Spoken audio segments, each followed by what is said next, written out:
Faly miarahaba atsika rehetra mpanaraka tsy tapaka ny Nouveaute ny tenako androany isika dia nderesadresaka ny vaovao malaza toy ny mahazatra moa dia famtinam-baovao no tanterina amintsika ato anatin'ny ity vidéo Nouveaute ity ka ireto tebaka manaraka reto no fintinina amintsika amin'izany vaovao amin'ny lafiny mozika ihany eo amin'ny mpanakanto maro no milaza fa mety hampiara-peo i Barinjaka sy Chaine izay avy tao amin'ny tarika mage 4 ao anatin'ny lafiny mozika zay hatrany dia nivoaka ny daty ny Araho izay karakarainy mpanakanto wawa eo amin'ny talenta dia lasany Dubai ny tompondakany la voix d'or 3 farany teo mbola ao anatin'ny talenta zay hatrany dia nandray anjara amin'ny coupe du monde de boulangerie ireo Malagasy izay misehatra amin'izany resaka boulangerie zany ary ny amaranantsika azy tonga nanome voninahitra farany ny vatamangatsika ny tompoko lahandremitiagna ny mpanakanto Vanessa ireo rehetra reo no fitinina amintsika ato anatin'ity vidéo ity ka manasitsika hatrany hanao commentaire ambanin'ity vidéo ity mba afahana mandravina andreny hevitra anaovasika vidéo manaraka eo manasitsika ihany koa ilakeny vidéo antsika ary manasitsika tanandro atsany abonné amin'ny chaîne antsika mba afahanareo manaraka tsy tapaka ny vidéo zay lefana misy Nouveaute toy izao ny fanaovana azy tsy ampendrely isika fa avy hatrany tonga de vavany dawary ny raha nahalala fa niala tao anatin'ny tarika mage 4 i Chaine izay isany maro mpankafy nandritra ny niarahany tamin'izany tarika mage 4 zany ka manoloana izay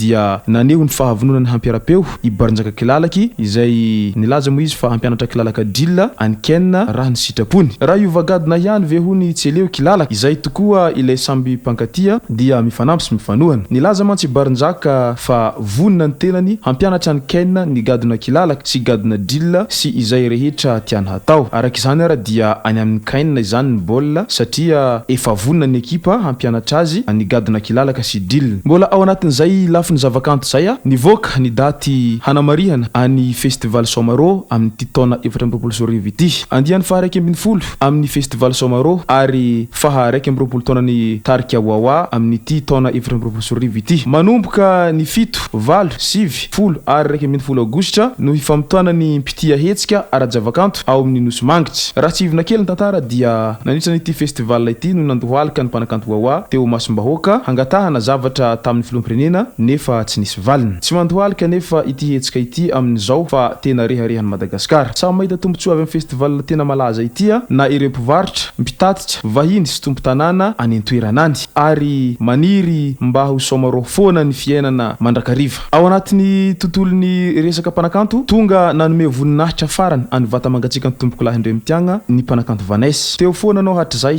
nankahery tamin'ireo olana maro izay nandalovako nandeha tampoka ianao tsy mba nialanenina akory marary aminay izany folaka andriny ankina izahay ny laozanao kanefa atao ahoana fa izay no lahatra magneky izahay fandaminan-janahary izany mandriam-piadanana anao tonton hoy Vanessa mpanakanto raha nanotrona sy nanome voninahitra ny vatamangatsika ny tompoko lahandremitiagna tamin'ny 12 janoary 2020 lasa teo lehilahy tsopo sady be fitiavana i tompoko lahy nanotrona sy nankahery zaho izy tamin'ny fahalasan'ny raiko sy ny vady andefo mandro tsy maintsy tonga nanao veloma farany azy aho na tany alavitra aza nandreny vaovao momba azy hoy hatrany izy sy ny tantara ireo soa vita ny tompoko lahy fony fahavelomany ity farany moa nanolotra omby sy varofotsy amin'agony ary fanampiana amin'ny fikarakarana ny razan'ny tompoko lahy sady nitondra teny fankaherezana ho an'ny fianakaviana eo amin'ny lafiny boulangerie indray dia resaka coupe du monde de boulangerie ity resaka ity nanomboka tamin'ny 10 ora maraina ka hatramin'ny 2 ora tolakandro ny feom-potoana nanaovan'izy ireo karazana mofo izany hoe nomena adiny 8 avy ny mpifaninana nanatanteraka an'izany fanamboarana mofo izany ka ny Malagasy dia isany manana solon-tena tamin'ity resaka boulangerie ity ary mirary soa izy ireo hatrany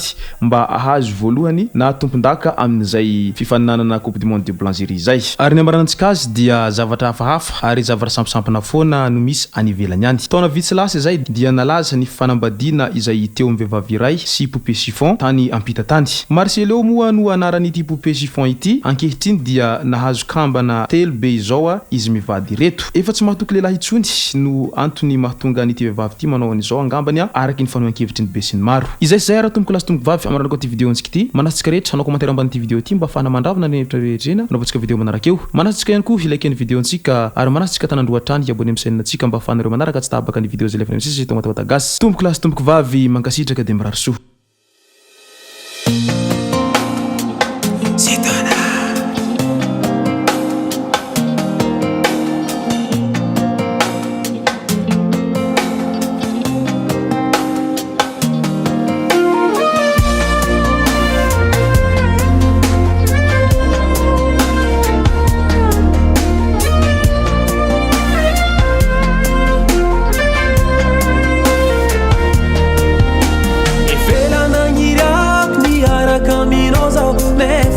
mavos agnambarany agnaty fô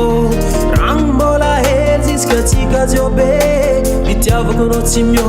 omeka me mitô sasamianao tsiny falovy aminao zao tsiany fa mahely fitiavagna atolotro anao tanighesa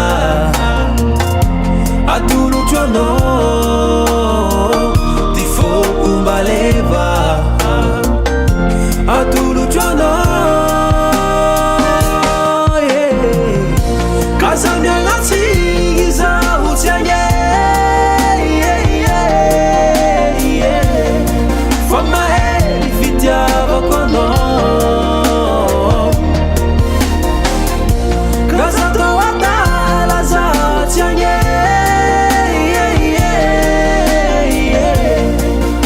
fanao iolaniko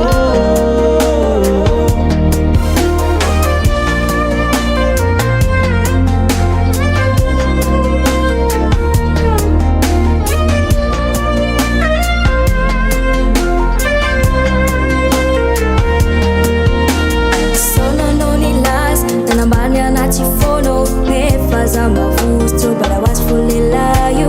laza tena tiane fanena amin'ny afaranye ispanao tena tia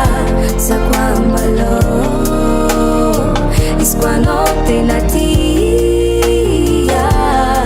hango you malaniko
J'étais